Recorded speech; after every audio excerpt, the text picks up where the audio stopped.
Hi, I'm Dallas. Welcome to my California garage, except we're not at my garage.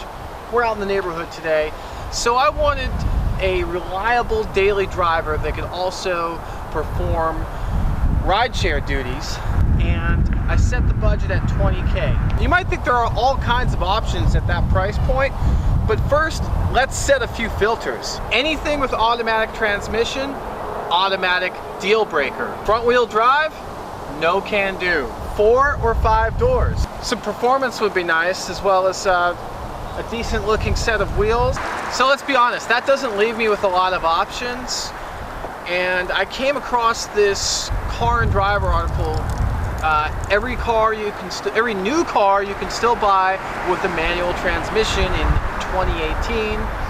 And lo and behold, there was the Cadillac ATS. Wait, what? There just weren't any other late model rear-wheel drive manual transmission options out there besides the 328i or the ATS. And well, a lightly used ATS came in several $1,000s cheaper. Not only that, because I tend to buy and hold vehicles rather than get in and out of them, I figured the ATS would be cheaper to maintain and to service while out of warranty. And if I'm being honest, I prefer the bold styling of the ATS to the 328i. The vertical taillights are a throwback to Cadillacs of yesteryear, and I think the 3-inch dual exhaust tips look better than the smaller paired ones off to the side in the 328i.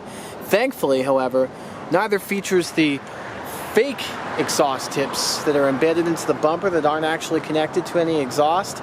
Those are an absolute deal breaker for me. I can't see myself driving a car that has that. Oh, here goes a sob.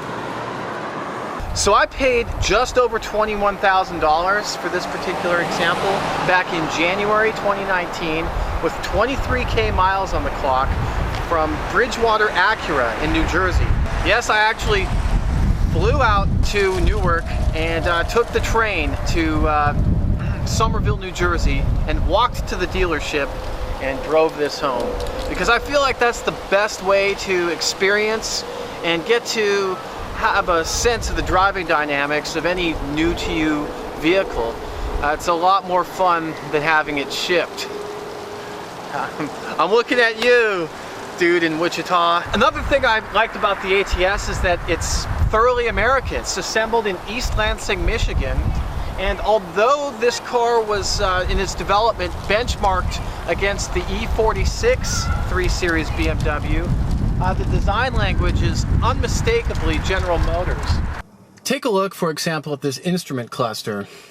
A lot of reviewers and even owners complain about it, saying it looks like something out of a 90s GM car, but I actually find that endearing. I don't know what it is exactly, the fonts, the placements, but it reminds me of my mom's 1988 Pontiac Tempest, the rebadged Canadian Chevy Corsica, which was kind of a cool car for its time.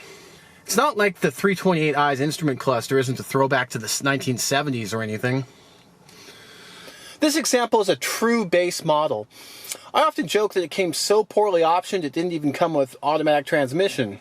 But most importantly, and what makes this car a rarity, is that it lacks the Q, Cadillac's often reviled infotainment system, notable for laggy response and a screen prone to cracking in the heat, like a Tour of Oman rider.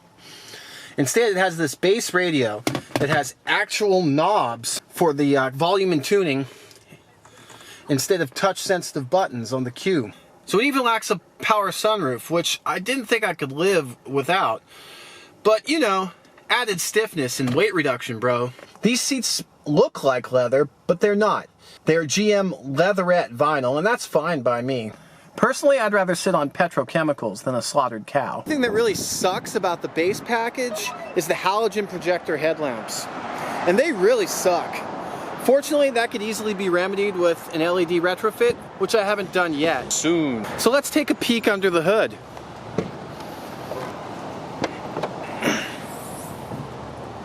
Here we have GM's LTG 2.0 liter inline 4-cylinder Ecotec gasoline directed injection engine, putting out a respectable 272 horses.